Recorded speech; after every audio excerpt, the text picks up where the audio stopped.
بسم اللہ الرحمن الرحیم۔ السلام علیکم ناظرین۔ جمعہ کے دن کی فضیلت۔ حضرت ابو ہریرہ رضی اللہ تعالیٰ عنہ سے روایت ہے کہ رسول اللہ صلی اللہ علیہ وآلہ وسلم نے ارشاد فرمایا، سب سے بہتر دن جس میں سورج طلوع ہوتا ہے وہ جمعہ کا دن ہے۔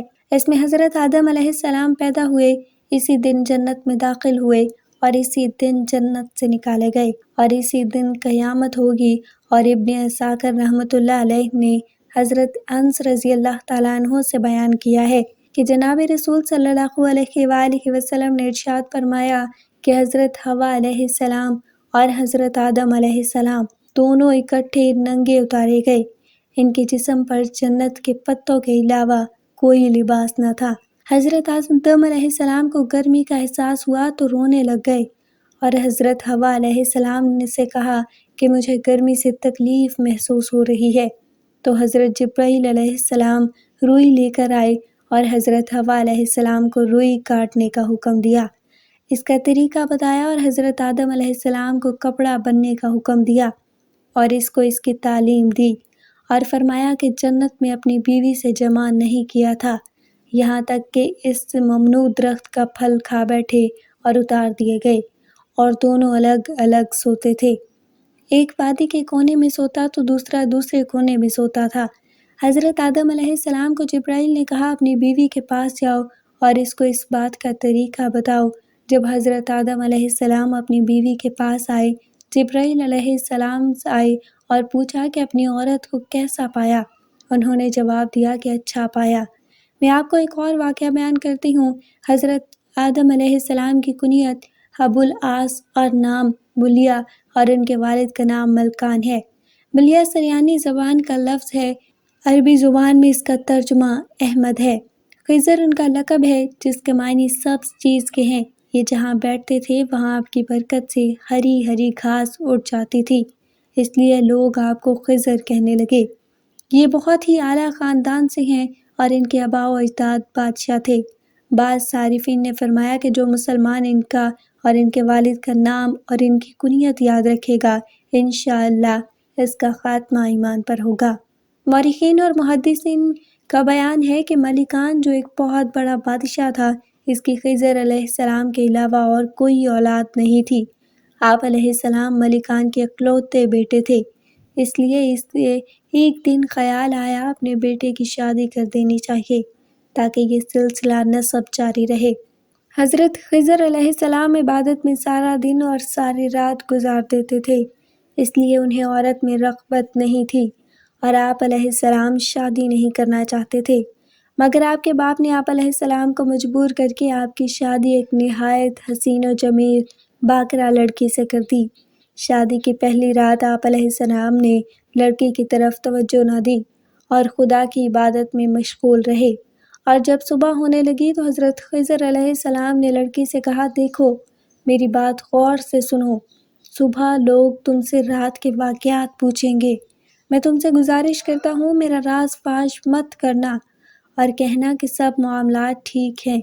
لڑکی نے آپ علیہ السلام سے وعدہ کر لیا اور صبح کو وہی کہا جو آپ نے اسے سکھایا تھا، مگر لوگوں کو پھر بھی شک ہو گیا اور انہوں نے حضرت خضر علیہ السلام کے والد سے اس شبہ کو ظاہر کیا۔ آپ علیہ السلام کے والد نے کہا کہ دائی کو بلا کر تحقیق کروائی جائے، چنانچہ دائی کو بلا کر لڑکی کی تحقیق کروائی گئی اور دائی نے بتایا کہ لڑکی ابھی بھی کنواری ہے۔ دائی آپ علیہ السلام کے والد سے حالات کا انکشاف کیا اور کہا کہ اپنی بیٹی کو ایک غیر باکرہ عورت مہیا کرو، کیونکہ عین ممکن ہے کہ آپ کے بیٹے کو کنواری عورت میں کسی قسم کی دلچسپی نہ ہو، کوئی ایسی کمزوری ہو جس کی وجہ سے کنواری لڑکی ان کے لیے بیکار ہو۔ چنانچہ حضرت خضر علیہ السلام کے والد نے آپ علیہ السلام کی شادی ایک غیر باکرہ عورت سے طے کر دی اور اس عورت کو ہدایت دی کہ رات کے ٹھیک ٹھیک حالات سے باخبر کر دے۔ چنانچہ جب خلوت ہوئی تو تب بھی پہلی لڑکی کی طرح اس عورت کی طرف متوجہ نہ ہوئے اور ساری رات خدا کی عبادت میں مصروف رہے۔ عورت کو اس بات پر بہت غصہ آیا اور جب اسے رات کے بارے میں پوچھا گیا تو اس نے راز فاش کر دیا اور کہا کہ یہ نوجوان مرد ہی نہیں ہے۔ حضرت خضر علیہ السلام کے والد کو جب خبر کی معلوم ہوئی تو انہیں سخت غصہ آیا۔ آپ نے علیہ السلام کو سزا دینے کا فیصلہ کر لیا۔ اس نے حضرت خضر علیہ السلام کو کمرے میں بند کر دیا اور کمرے کے دروازوں کو چونا گارا اور اینٹ پتھر سے چنوا دیا، حتیٰ کہ 2 دن اسی حال میں رکھا۔ 2 دن بعد والد کی محبت اپنے بیٹے کے لیے جاگ اٹھی اور کمرے کو کھولنے کا حکم دیا گیا، مگر جب کمرہ کھولا گیا تو حضرت خضر علیہ السلام کمرے میں موجود ہی نہیں تھے، اور یہ بات لوگوں کے لیے بڑی حیرانی کا باعث بنی۔ پوری کوشش کے باوجود ملکان کے سپاہی آپ علیہ السلام کو تلاش نہ کر سکے۔ حضرت خضر علیہ السلام اللہ کی قدرت کی بدولت وہاں سے نکل کر حضرت ذوالقرنین علیہ السلام کے پاس جا پہنچے اور ان کے ہمراہ بڑے ظلمات میں جا کر اب حیات نوش کیا اور ہمیشہ کے لیے ابدی زندگی کے مالک بن گئے۔ خدا نے آپ علیہ السلام کو دریاؤں پر معطل کر دیا، چنانچہ آپ علیہ السلام دریا میں ہی قیام پذیر ہو گئے۔ ایک دن آپ علیہ السلام ایک جزیرے میں نماز پڑھ رہے تھے کہ اتنے میں آپ علیہ السلام کے وطن کے 2 تاجر کشتی کے حادثے کے بعد اسی جزیرے میں جا پہنچے۔ جب آپ علیہ السلام نماز سے فارغ ہوئے تو ان لوگوں نے حالات بتائے۔ جب انہوں نے غور سے دیکھا، آپ علیہ السلام کو پہچان لیا اور باہمی تعارف کے بعد لوگوں نے اپنی شکل مشکل بیان کی۔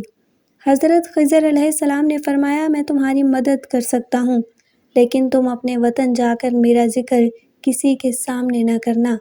ان لوگوں نے وعدہ کیا کہ آپ علیہ السلام کا ذکر کسی کے سامنے نہیں کریں گے۔ حضرت خضر علیہ السلام نے ایک ابر کو حکم دیا کہ انہیں اپنے ملک پہنچا دے۔ اگر ان کو لے اڑا اور وہ اپنے ملک جا پہنچے۔ اپنے گھر پہنچنے کے بعد ایک آدمی تو وعدے پر قائم رہا، مگر دوسرے نے یہ راز فاش ہی کر دیا، بلکہ آپ علیہ السلام کے والد مالکان کے پاس جا پہنچا اور اس کو آپ علیہ السلام سے ملاقات کا سارا واقعہ بیان کر دیا۔ اس نے یہ بھی کہا کہ میرے ساتھ ایک اور تاجر بھی تھا۔ بادشاہ ملکان نے اسے اپنے پاس حاضر ہونے کا حکم دیا۔ جو ملکان نے اس سے پوچھا تھا وہ وعدے کی پابندی کرتے ہوئے بولا، یہ شخص جھوٹ بول رہا ہے، میں تو اس کو جانتا بھی نہیں۔ اس نے کہا کہ اے بادشاہ، سلامت اس آدمی کو قید کر لیجئے اور میرے ساتھ اپنے ساتھی اس جزیرے میں بھیج دیجئے، ساری حقیقت سامنے آ جائے گی۔ چنانچہ بادشاہ نے اس تاجر کے ساتھ آدمی جزیرے کی طرف بھیج دیے، مگر جب وہاں پہنچے تو ادھر کسی کو بھی نہیں پایا، اور واپس آ کر بادشاہ کو سارا قصہ بیان کر دیا۔ چنانچہ بادشاہ نے پہلے قیدی کو چھوڑ دیا اور دوسرے قیدی کو رہا کر لیا۔ اس شہر میں کوئی بڑی تباہی آ گئی کیونکہ وہاں کے لوگ بہت سخت گنہگار تھے۔ اس تباہی میں تقریباً سب ہی برباد ہو گئے، لیکن صرف 2 ہی انسان بچ گئے، ایک وہ عورت اور دوسرا وہ تاجر، جنہوں نے حضرت خضر علیہ السلام کا راز فاش نہیں کیا تھا۔ جب ان دونوں کی آپس میں ملاقات ہوئی اور ایک دوسرے سے اپنے بچنے کا سبب حضرت خضر علیہ السلام کے راز کو افشا نہ کرنے کا یقین کر لیا تو وہ دونوں مسلمان ہو گئے۔ دونوں نے آپس میں نکاح کر لیا اور اس ملک سے ہجرت کر کے دوسرے ملک روانہ ہو گئے۔ ناظرین، ویڈیو اچھے لگے تو لائک ضرور کیجیے گا اور ہمارے چینل کو سبسکرائب کیجیے گا۔ اللہ تعالی ہم سب کا حامی و ناصر ہو۔